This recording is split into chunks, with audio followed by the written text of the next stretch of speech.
bow, bow, bow, bow.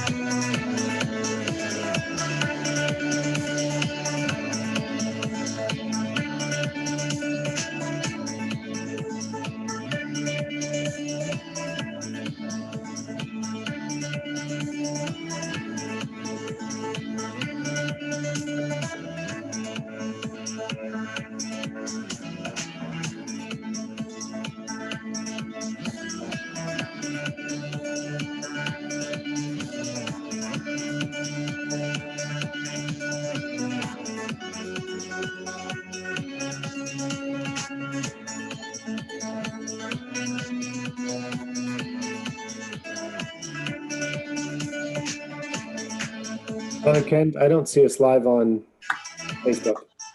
Yep, I don't see us either. No fix that.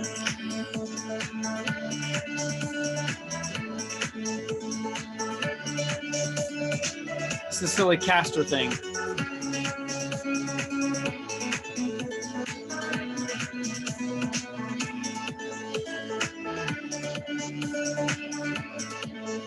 You don't usually get this far in the demo. No, you don't. Absolutely not.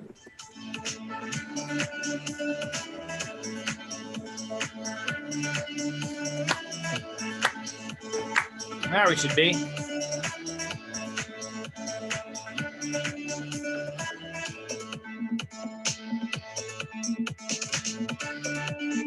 We never make it this far.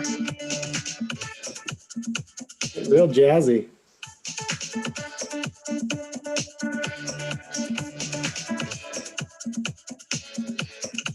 Real jazzy.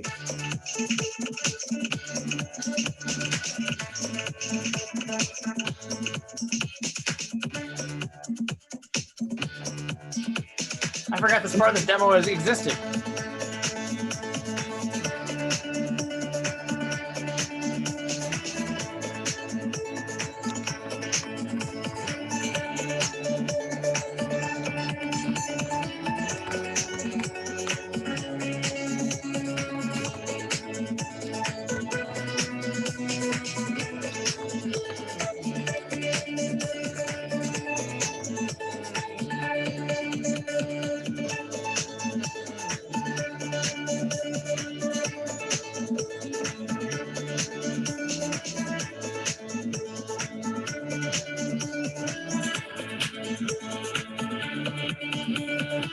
Well, welcome everybody. Good to have you aboard. Tuesday night. Tuesday night party on Tuesday night. Hope you're doing well. Sorry for the delay for our YouTube folks. You're waiting for that big long intro, but we had a little trouble with the Facebook folks. So welcome everybody. Now what are you going to play for us, Michael? Play something. Happy Cinco de Mayo. Ay, ay, ay, ay. Yes, and I see you've got your Cinco de Mayo shirt on.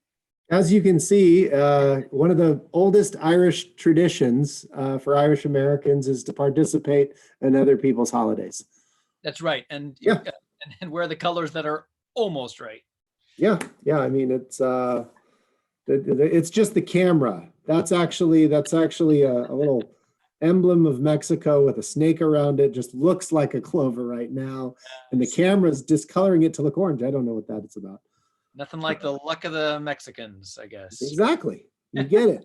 You know that old phrase too? I do. So welcome everyone for Tuesday Night Live. Good to see you. Glad you're here. We're still zooming away. So that's what we're doing. I am Father Kent O'Connor. I'm the pastor here at Good Shepherd in Shawnee, Kansas. I think we had a Texan watching us last week. Was that right, Texans?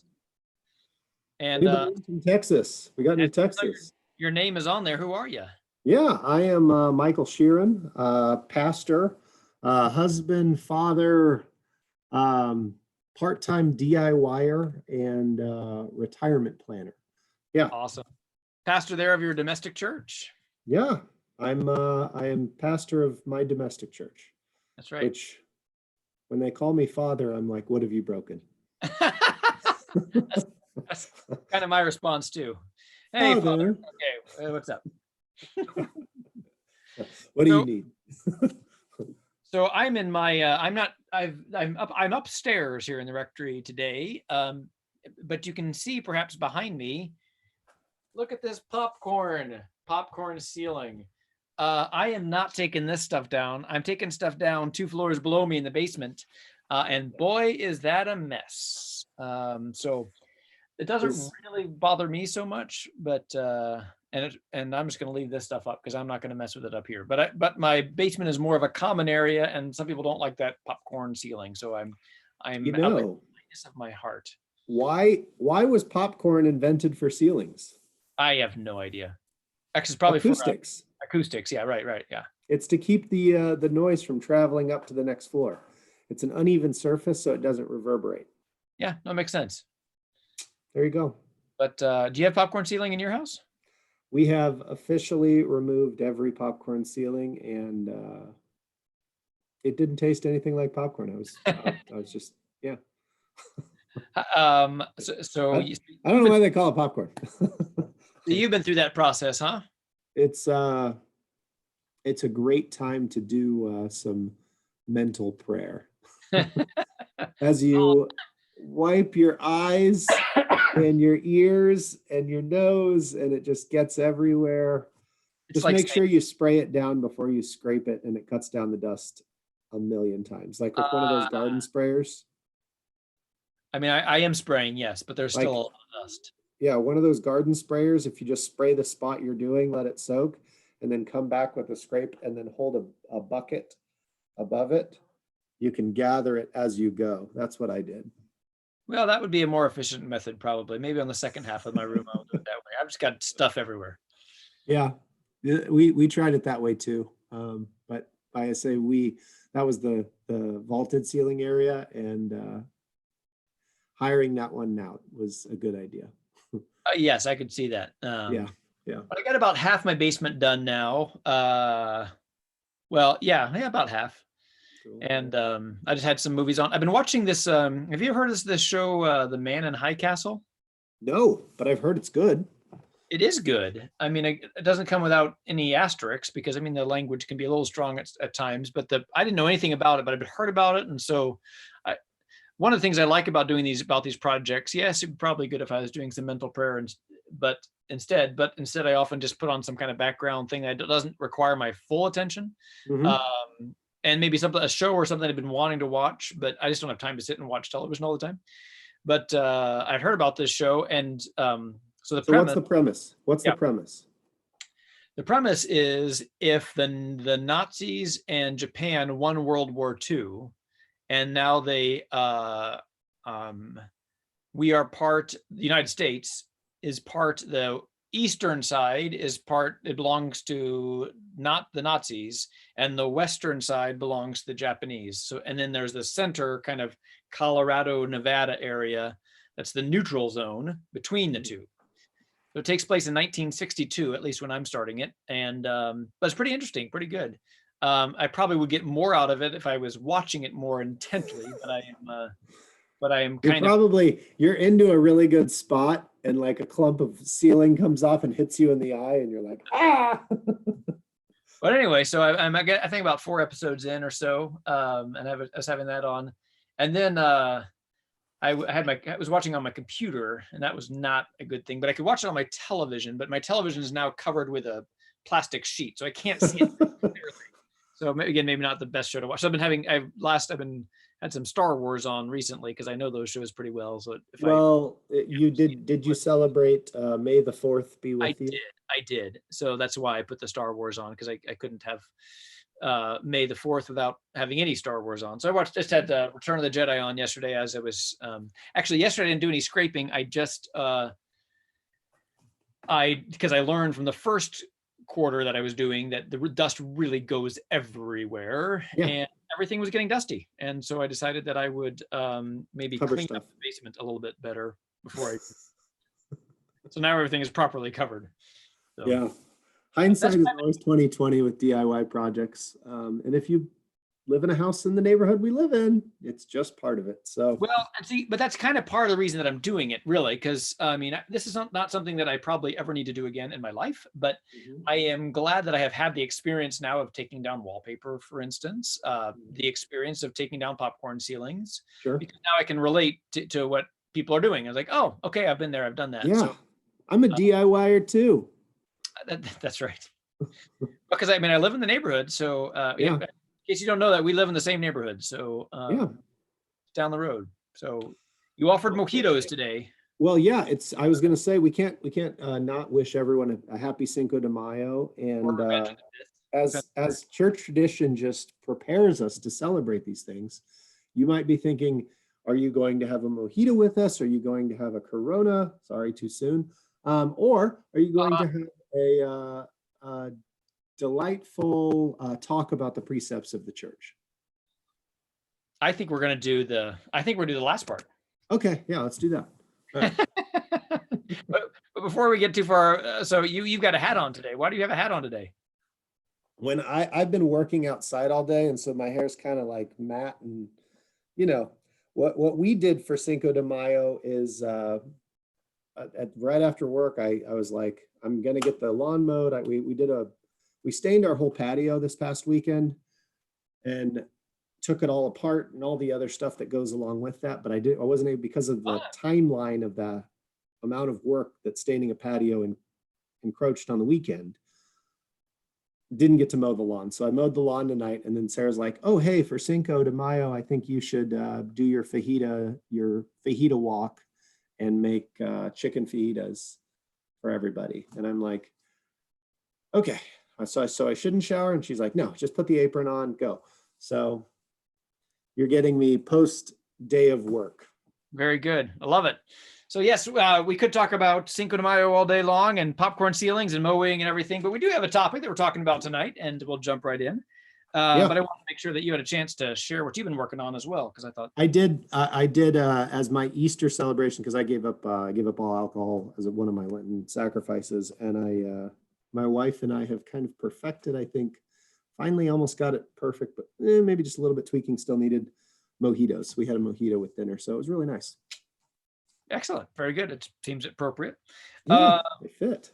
It does. So today we are doing Article 3, the Church, Mother, and Teacher, and this is a part of Part 3 of Life in Christ.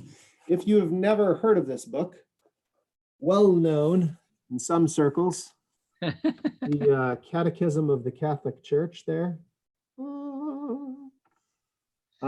If you are wanting to have sort of a fantastic spiritual digest, you can get it in either brown or green.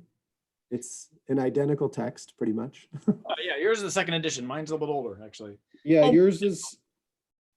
mine is revised in accordance with the official Latin text promulgated by Pope John Paul II. Mm-hmm. Mine's a little bit older. So your glossary is more old, and that just means it's probably more accurate.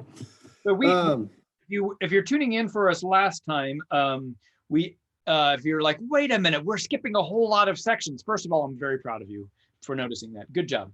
But we just thought that there's a whole bunch about the natural moral law and grace and justification.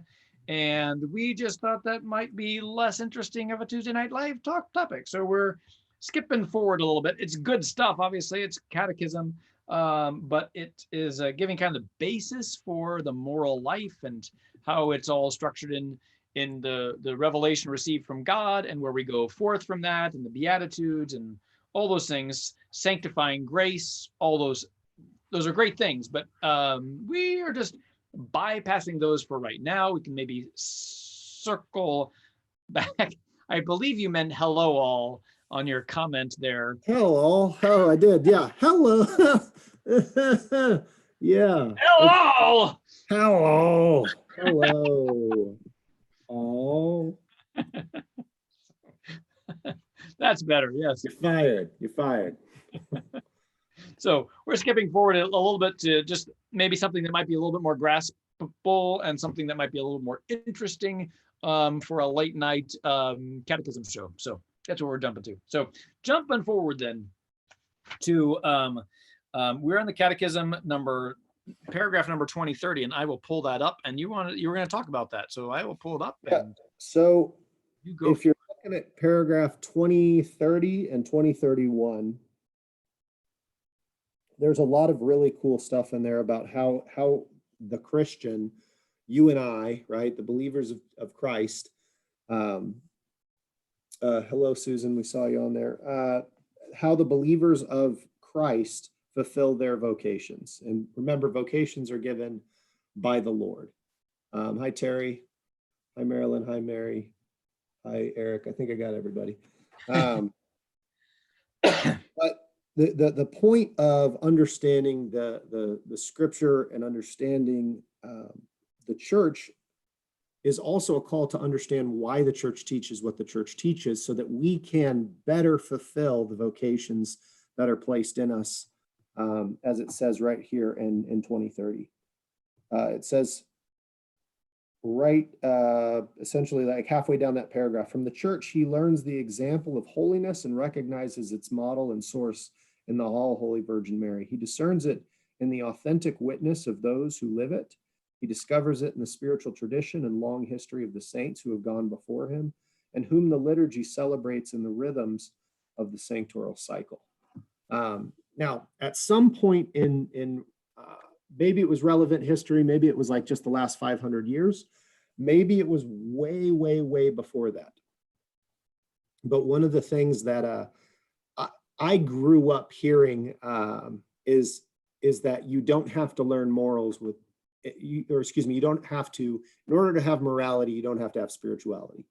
And Okay. for me, that phrase never sat quite right. And part of the reason for that is because our spirituality, in a nutshell, is our communication with God the Father, right? Spirituality is the growth of communication with God the Father. And so I love it when people say, I'm spiritual but not religious. And that in many ways is saying, I like to worship myself, not worship the way that I've been told to or taught to, because I recognize there's a higher power, but I just do it my own way. So if there's a higher power, if we believe that there is a God or gods or any type of higher powers of any kind, that would mean that we were a lower being to that higher power.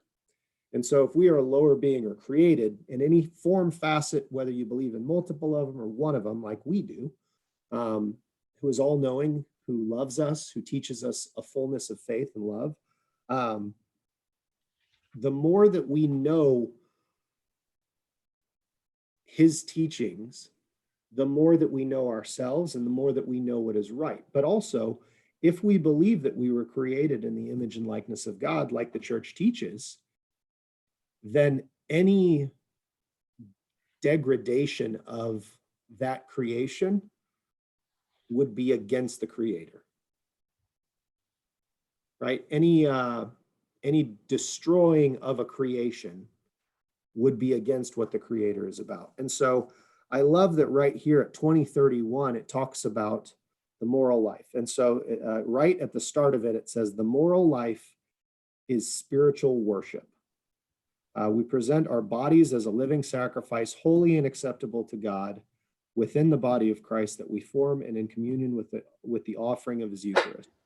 In the liturgy and the celebration of the sacraments, prayer and teaching are conjoined with the grace of Christ to enlighten and nourish Christian activity. And the very next sentence says, the moral life finds its source and summit in the Eucharistic sacrifice. So to believe that morality and spirituality could simultaneously exist and that morality would come from somewhere, well, morality has its foundations in creation, right? And that we have to uphold the teachings of our Father. And so right here at the beginning of this calls church the church, mother, and teacher, right? Nurturing us, bringing us to life. And if we look at the church as our mother, we start to understand it more, why it sets sort of these guidelines of here's how to do it right, the way our mother would if we were walking towards a fire, and the mother would course correct and push us away from that, or literally pick us up and take us away from it. So what do you think? What's going on in your noggin on that? Yes. So our church, our spiritual mother, yes, exactly, wants to be there for us, and sometimes needs to instruct us. My mom, she had a phrase that she said with some frequency is, "Let me be the bad guy."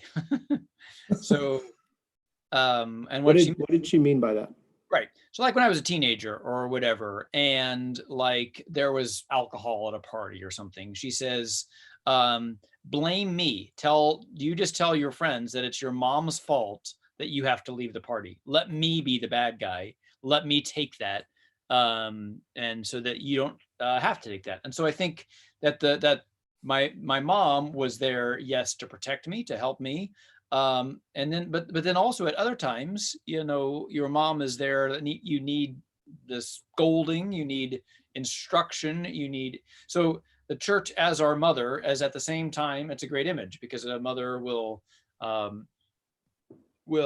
caress when necessary, will scold when necessary, will teach when necessary, will listen when necessary. Yeah. So it's a beautiful image for our church. One of the things I always say to Sarah is, oftentimes I get to be the disciplinarian as dad, and she'll say phrases like, "Wait till daddy gets home."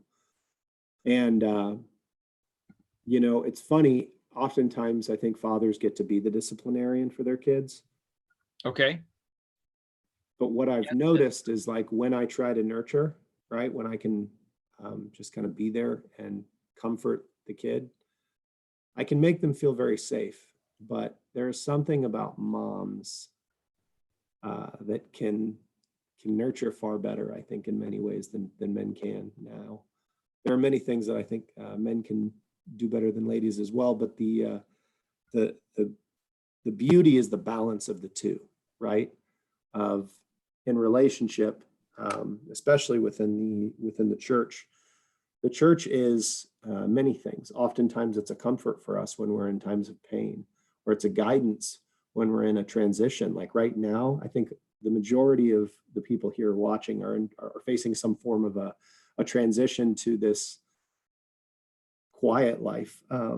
There's an Eric Church song.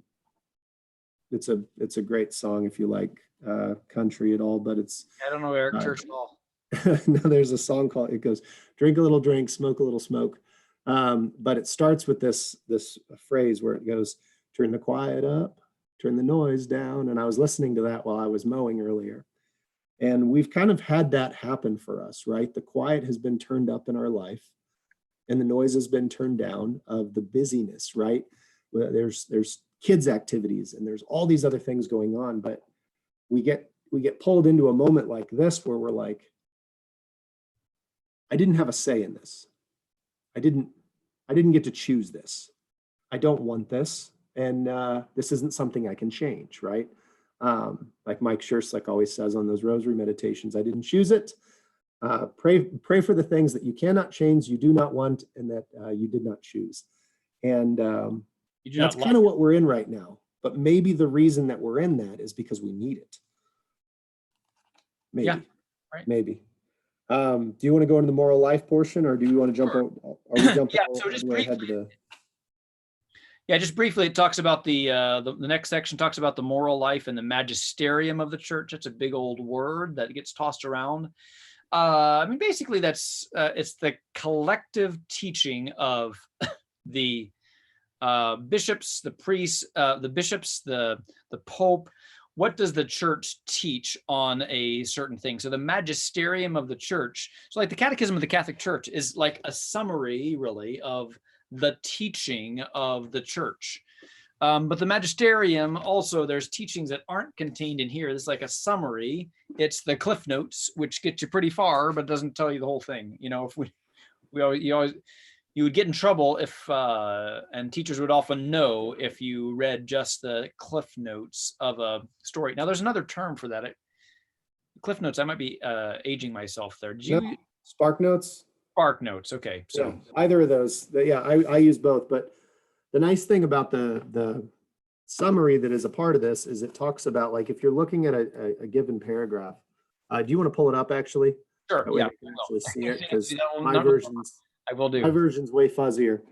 But if you're looking at your catechism, what you'll notice is, like, if we were just talking about 2031, paragraph 2031 over here, you'll notice that it gives a reference to 1368 over here on the side. Right there. And So if you look down here, like, for example, there's a little 73 after the second line of 2031, and it directs you to where you can find this in scripture, which is very, very cool, because it's not only saying, like, where does this come from, where can you find it in scripture, and then you can dive further into any of these topics through a whole bunch of resources out there.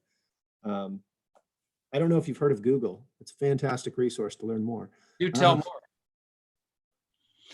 Right. So, I mean, yes, in the pre-Google age, that was particularly helpful. Now you can just, like, search for just about anything. It's like, what does the church teach on this? And the Google. So what was the resource you were saying? Google? Like prior to Google, what would you go to before this? If you wanted to learn more about a topic, where would have been the next level of resource that would go past the catechism?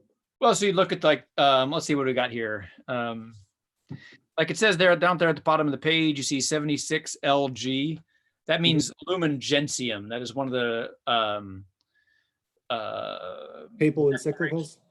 No, it's one of the declarations of the Second Vatican Council. So a lot of the catechism comes out of the writings, for instance, from the Second Vatican Council. And so that was quoting there in Lumen Gentium, paragraph 25. Again, I do like the way the church organizes things. It's not a page number because there are different editions, but it's a paragraph number. So no matter which version of Lumen Gentium, no matter which language you read it in, you just look at the paragraph number 25 and you'll be able to find what it's referring to up here at 76 right here. So it says the Roman pontiff and the bishops are authentic teachers, that is, teachers endowed with the authority of Christ, who preach the faith to the people, entrusted to them the faith to believe and put into practice. So that is right quoting then from that Second Vatican Council document. So it talks about the ordinary and universal magisterium. It's the bishops is a pope and the bishops in communion to teach properly what does our faith teach. We talked a little bit about infallibility last Well, time. hold on. You're missing a wonderful moment here. Oh, I am. Yeah, right there at the beginning of 2032, the church, which is also referred to as pillar and bulwark of truth. So now when you are getting your family in the car, if they might complain, if you're like, we're going to church, this way you can just be like, hey, we're actually going to pillar and bulwark of truth. And they won't know. Right. Well, I did skip past that, but I was talking last week about my principles that I teach. Principle number 10 and 11 and 12 are my social justice principles. Okay. There's another one of my principles. That's principle number 5. The church is the pillar, and when I teach the 8th graders, we have some fun with it, and I have them say it bulwark, and I have them yell bulwark as loud as possible, and it gets to be a pretty fun game because I know it's properly said bulwark, but bulwark sounds like you're saying something that's maybe a little bit dirty. It's kind of fun. So principle number 5 is the church. You'd have to wash my mouth out if I probably said that too loud. So principle number 5 is the church is the pillar and the bulwark of the truth. And principle number 4 is Jesus is the way, the truth, and the life. And so what I do throughout my principles is I really have fun with that kind of algebraic substitution, if you will. So A equals 2 or whatever. So truth equals Jesus. So anytime that there's a principle that uses the words the truth, you can substitute in Jesus. So then principle number 5 could say the church is the pillar and the bulwark of who?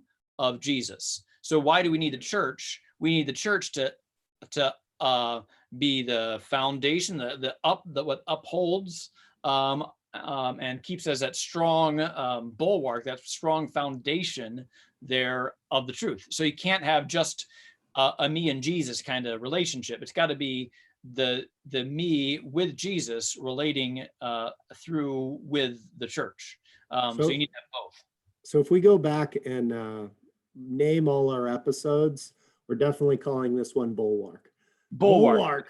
Bulwark. All right. So moving right along. Infallibility. Infallibility. And we This talked about one's yours. This one's absolutely yours.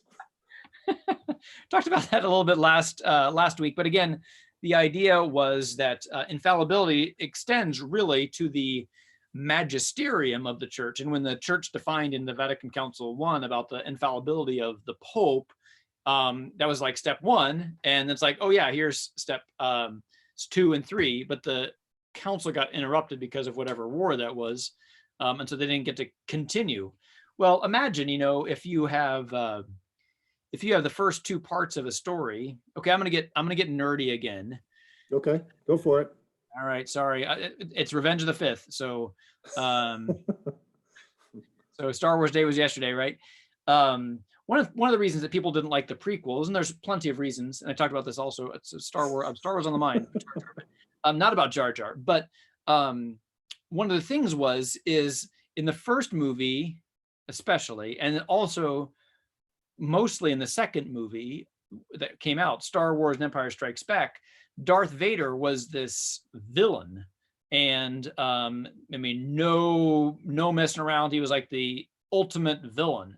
And people really liked that about Darth Vader. However, what the prequels tell you, and what are people a little bit disappointed, is like, they're just a whiny kid that got behind a mask. That's all Vader is.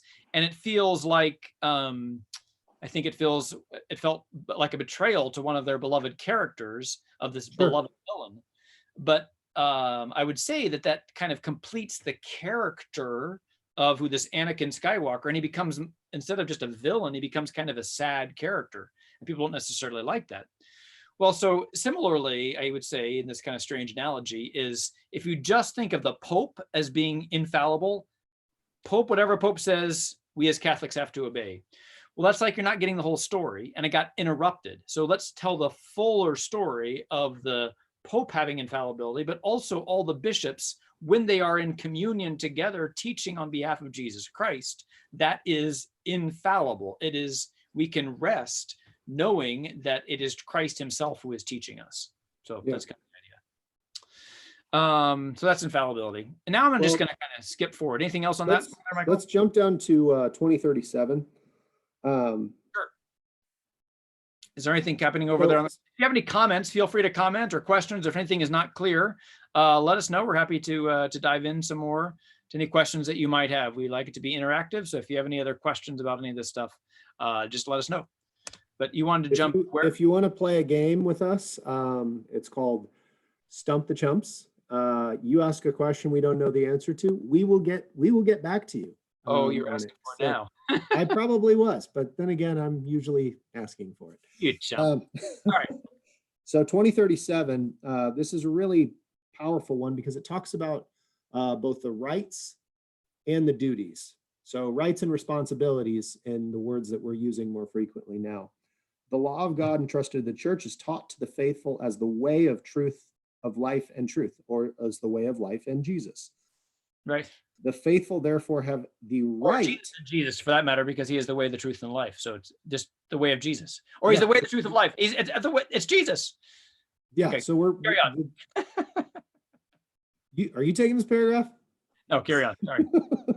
The law of God entrusted to the church is taught to the faithful as the way of Jesus. The faithful therefore have the right to be instructed in the divine saving precepts that purify judgment and, with grace, heal wounded human reason. Now, there's very few people that want to believe that their reason is wounded. But all of us, every single person on this planet, has been wounded by sin. And there is not an identical brush of sin that has touched any part of us, right? Everyone has their own unique strengths that they have no struggle with, the tempter. But many people have these ones that they've been working on for years, and it dives into the human psyche and human nature. But that is the point, is that we all have wounded human reason. Even if you see yourself as the most logical and most clear thinking person on the planet, like me, right? Most logical, most clear thinking. I don't know how many times I have to tell Sarah how logical and clear thinking I am. All right, clearly. But it doesn't seem to work when I remind her of that.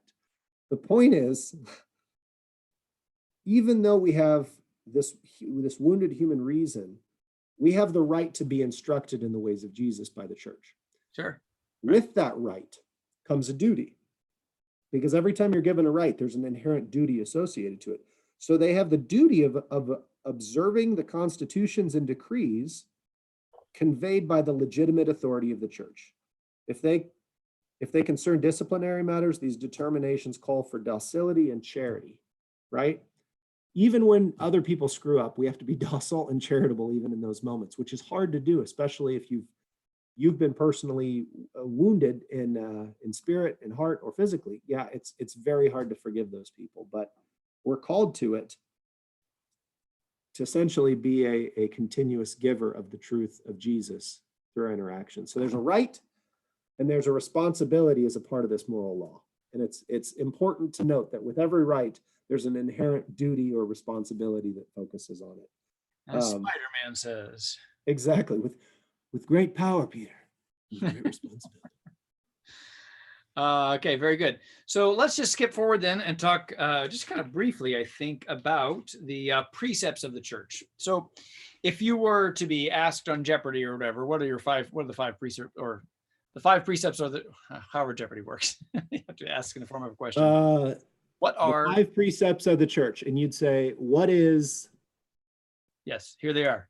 So we are, let me go to back to my share screen here. This is probably the most unique time that you've ever taught the precepts of the church, because it is. Because look at precept number 1. You shall. Can you zoom in? Are you able to zoom in on that? Maybe. Does that work? It looked like it. Oh, yeah, go for it. Look at that. Whoop. Well, that's interesting. Your your second edition is bigger than mine. The book that I'm looking in. So how about that? So the first precept, you shall attend mass on Sundays and on holy days of obligation, and rest from servile labor. How interesting, right? So we're in this time of quarantine, and never in my life and never in yours have you been free from a blanket freedom from the number one precept, the number one thing that we have to do as Catholics. Never before, and hopefully never again, will we have to be in such a situation that we are prohibited from attending mass in church. It's a very strange place that we are. Now, I will say this. So the precept, and I've said this before, and I'll say it again right now. The precept has been, the obligation to attend mass has been lifted for now, temporarily. But keeping the commandment to keep holy the Lord's Day has not been. So we still are obliged to keep holy the Lord's Day. And one of those ways that we do is it says rest from servile labor or whatever. So what does that mean? I mean, in the,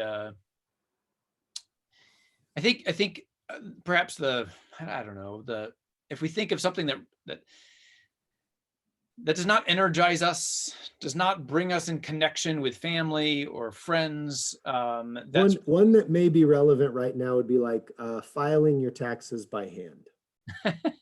Yeah, some people would be like, I love it. I definitely want to do that. And then I think, in my opinion, the majority of the other people would be like, what do you want to do?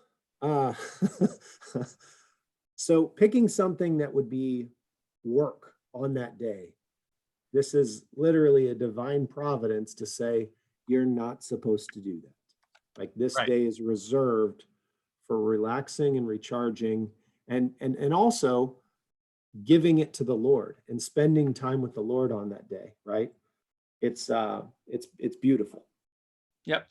And taking extra time for prayer. So Father Ashmore and I have been praying the rosary regularly on the other 6 days of the week. But the premise of what we're trying to do is foster that families will then do it on their own on Sunday, but that also just kind of gives us a bit of rest ourselves from coordinating another time. I mean, we are enjoying all these things that we are offering on Facebook and on YouTube and the various ways that we can connect with people, but we need some time too. And and I will admit that, when we have so many schedules, right? So like we have an 8:30 mass, and then we have the 10 o'clock fireside, and then we have a 5 o'clock rosary, and then we have like Tuesday Night Live or whatever. So that makes for just a schedule that's like, I got to keep on setting up the camera and the sound equipment and all these things. To give ourselves a rest, for instance, on Sunday is important. And that's like, so that's one of the things that we want to keep in mind. I have a question for you on this topic. So Sarah and I have actually enjoyed this kind of going to mass all over the world. Yeah. Because each Sunday we pick a different, we picked a different church, different state, different city. Last weekend we were at the cathedral in Denver, and awesome. It was beautiful. It was beautiful. And the priest was actually, I think he would have given Father Story as far as shortness of homily or brevity. Short story, Father Short Story. But it's one of those things where it was just a beautiful mass, and they had two singers there. That was, it was great. But I wanted to ask, have you gotten to do a digital mass any place outside of you? Because you're usually leading the mass when you're at it. Right, and no. Well, that's not entirely true. I will sometimes spy in, and I won't stay for the whole time, but I'll kind of spy in to see like what my brother priests are doing, and I'll be there for a couple minutes just to see what they're up to, but I don't linger around. Sure. But I mean, because we're how we've been doing it is because we're trying to keep the mass numbers down too of who's in the church, who's ever. So Father Ashmore will have the mass. That means that I'm the cameraman and the computer guy for the mass, and vice versa. When I have the mass, he's the cameraman and the computer guy. So we've already been to mass essentially 2 times. One we've celebrated and one we've kind of managed. Yeah, sure. Don't really have a need to go to another. When Sunday. You've live streamed. What's that? You can literally say you're a professional live streamer at this point. Oh, I guess I could say that. That doesn't mean I'm a good one, but That's okay. Toot toot. I tooted your horn. Well done. So, yes, that's the first precept of the church, and what a strange time we are in. But also just a reminder of those holy days of obligation that you are supposed to attend in the United States. Let's see here. How many we got? We got January 1st, Mother of God. We've got then it's a big old jump all the way to August 15th with Assumption. We have All Saints Day for October 1st. We have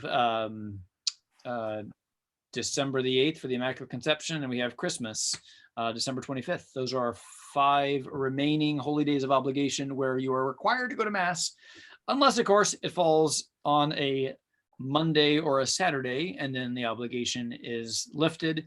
Or if it's the Immaculate Conception or Christmas, because those are required regardless. It gets very confusing, but yes. It's an old institution, and it's got a lot of stuff. So then the second precept, let me go back to the share screen. You shall confess your sins at least once a year.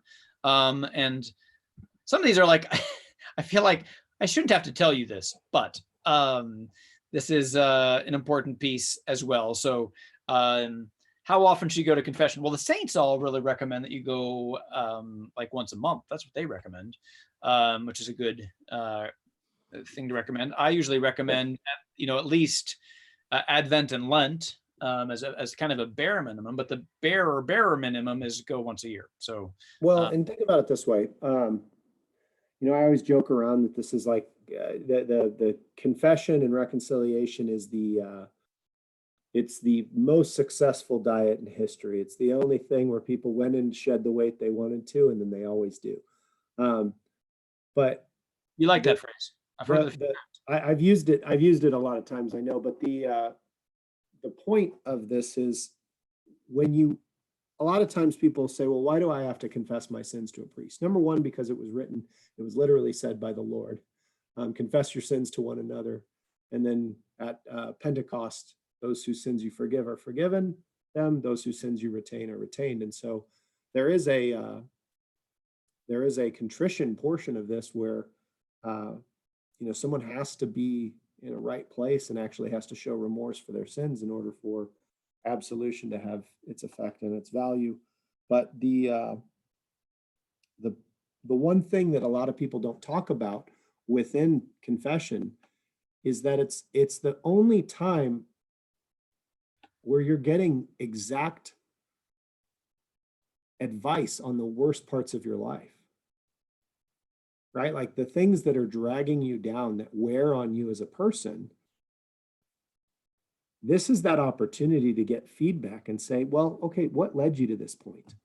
I had a phenomenal confession with Father Ashmore recently, where he told me just to be gentle, because I'm a little bit critical of myself whenever something doesn't go right, or I'm always trying to improve. But one of those things is, he goes, maybe you need to be a little bit more gentle, and to just be a little bit more gentle with yourself, and also be gentle with the people around you, because if you're continuously raising the bar, it's sometimes almost impossible to make you happy. And so it's better to be gentle in those situations and savor what has been done right, rather than just searching for that which could be improved. And I've just been taking that, and I would never have gotten that sitting in silence and saying, Lord, forgive me of my sins, and trying to achieve perfect contrition in order to get the forgiveness of God. It's That's a a great point. beautiful sound box, Exactly. So, I mean, right, so God created us, God made us, so he knows us, and he knows that it's good for us. So don't be afraid of the sacrament, go to it and receive that mercy. I mean, I'm sure that people have had bad experiences in confession or whatever, but some of that is your own like projection too, I think, is my experience of confession has always been, because we go to priests go to confession frequently too, is of gentleness and of compassion and of mercy. I've never been yelled at by a priest or anything. I'm sorry if anyone's ever had that experience, but it's every time that I've ever gone, I've been met with grace and compassion and mercy, and that's so then the third precept: you shall humbly receive your Creator in Holy Communion, at least during the Easter season. Again, that's not possible for us necessarily this year, although we do have some.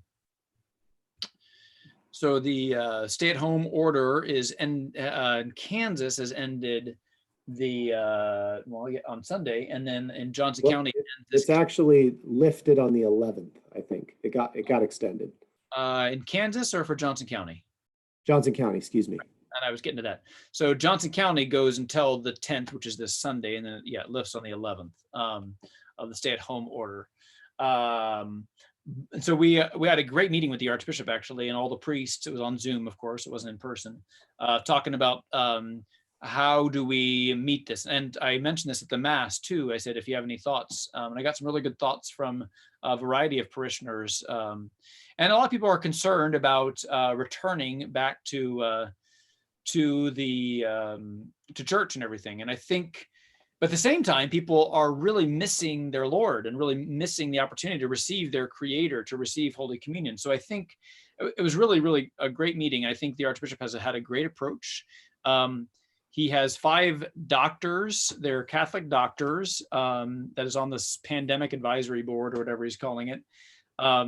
And 3 of them are infectious disease specialists or whatever, and one's a surgeon and someone else.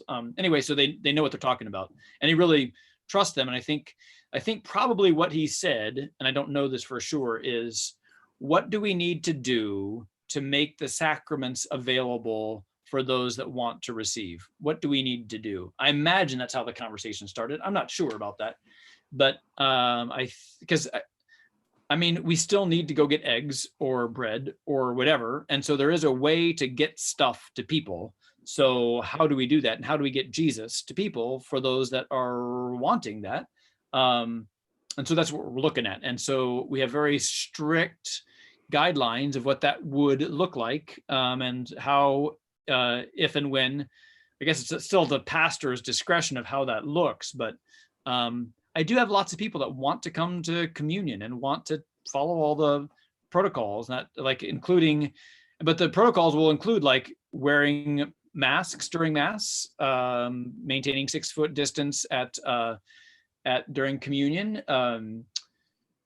If you unintentionally, like if the Eucharistic minister unintentionally makes contact with the hand or whatever, he needs to, or she needs to stop, sanitize the hands, and then go to the next person. So it's been really good.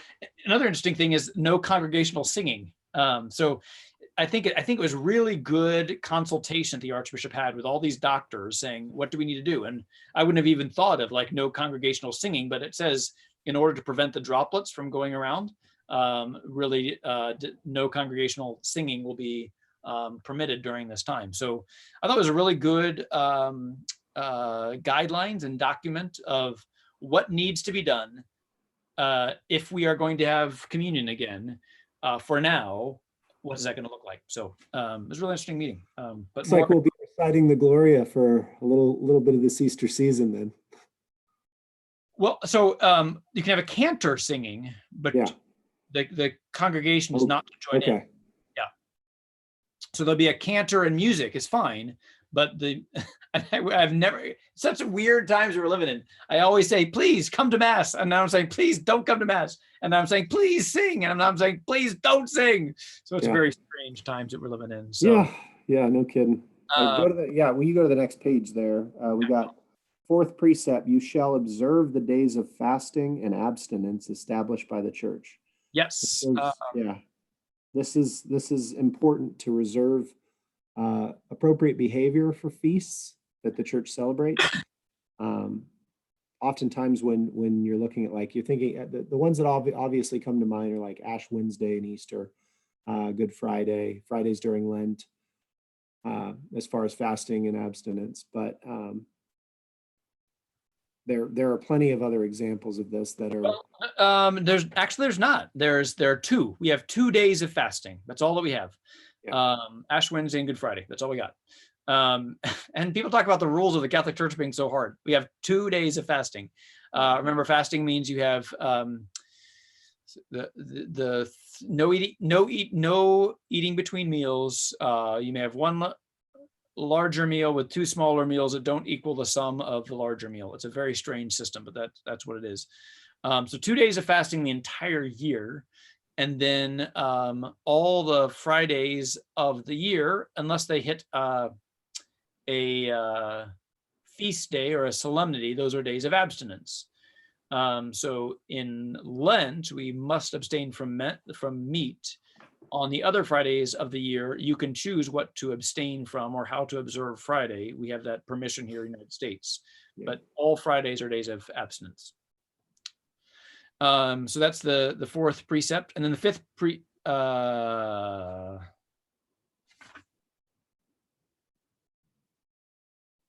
well, now wait a minute here. That is really interesting. Here is a 2nd edition. That is bizarre.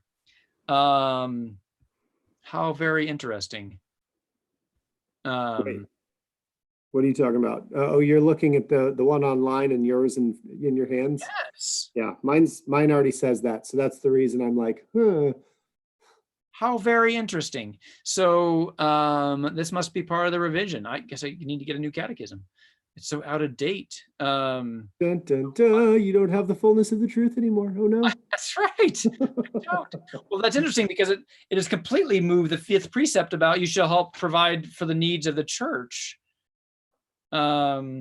Which that was the 5th precept in this version.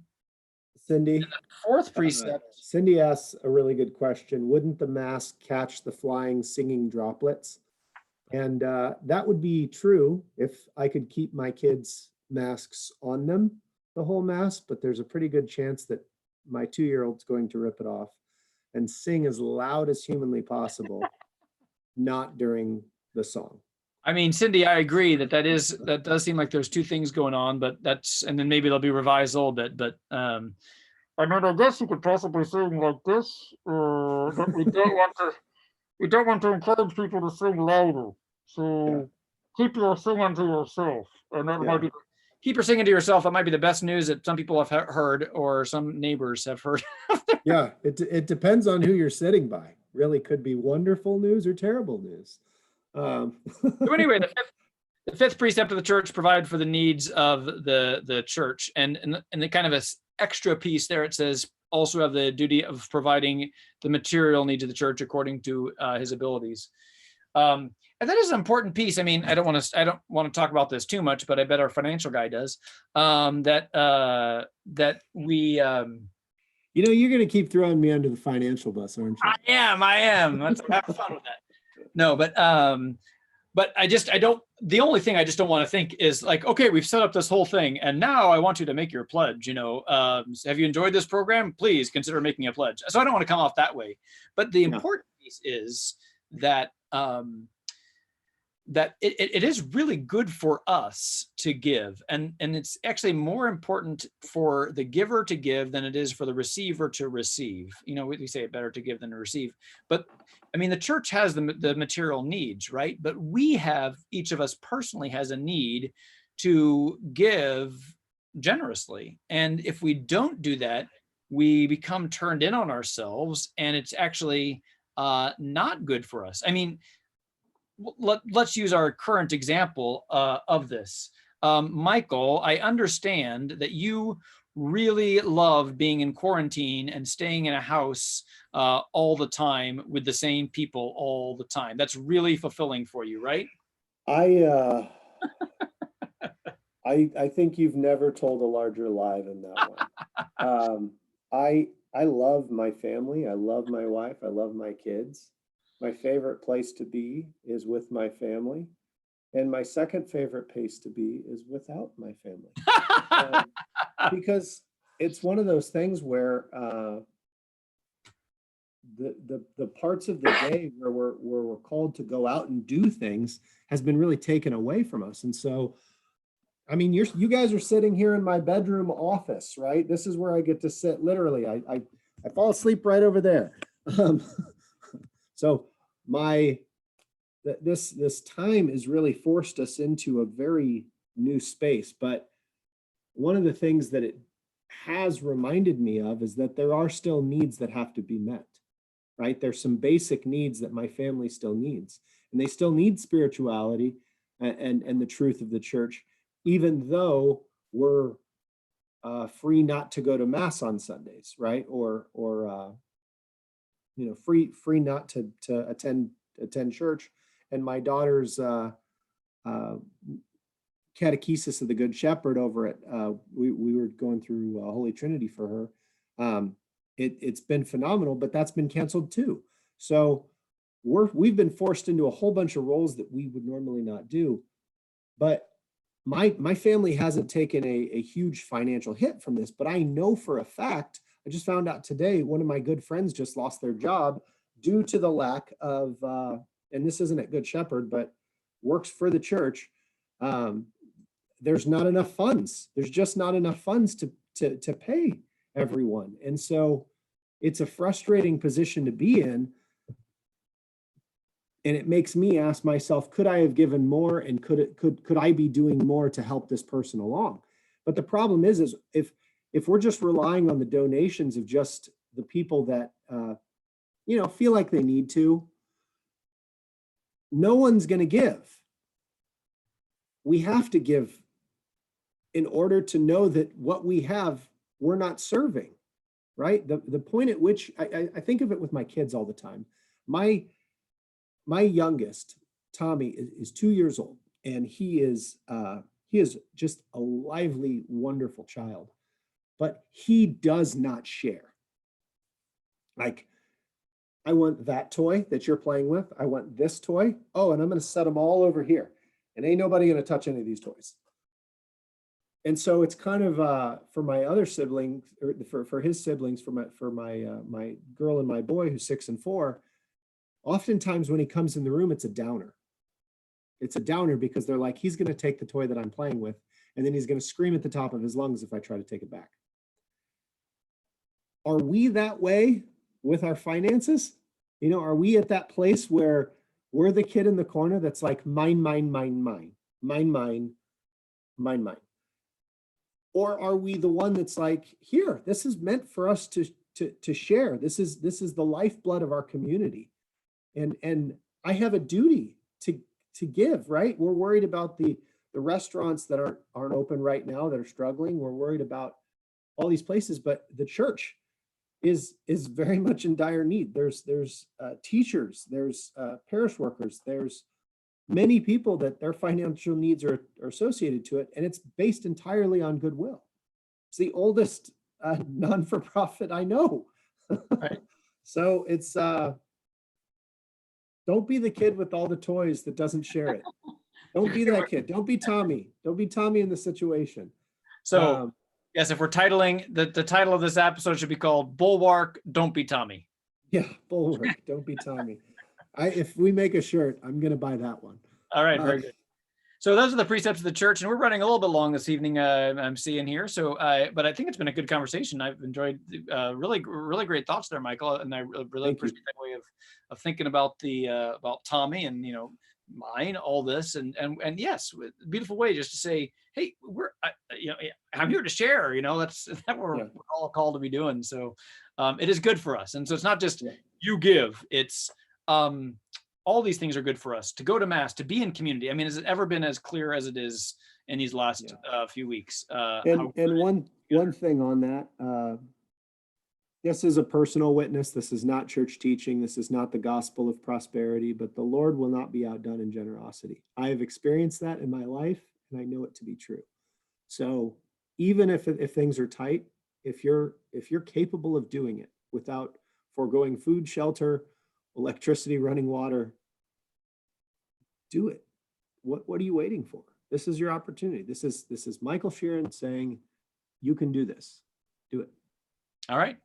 Very good. Well, thanks so much for tuning in tonight. I hope we've enjoyed our discussion here about the teaching of the church and the precepts and everything. Thanks so much for tuning in. We'll be back next week, and we'll continue along in our happy journey through the catechism. Can we get Sarah in? Can we get the two of you in at some point? Sure. Yeah. I mean, you don't know what you're asking for. You don't know what you're asking for, but you're getting it. That's true. I don't. Hey, I think it's your turn to lead us out in prayer. Oh, that's right. Let's conclude in prayer. So, Heavenly Father, we thank you for bringing us here. We thank you for all the beautiful teachings that you have given us. We long for the time when we can come together to be in community again, to break bread together, to pray together, to sing together. We ask that you would increase in us the faith that you have given us, this hope, increase in us the charity to love and to serve one another and to love you with all of our hearts. We give all glory to you as we pray, glory be to the Father and to the Son and to the Holy Spirit, as it was in the beginning, is now, and ever shall be, world without end. Amen. Amen.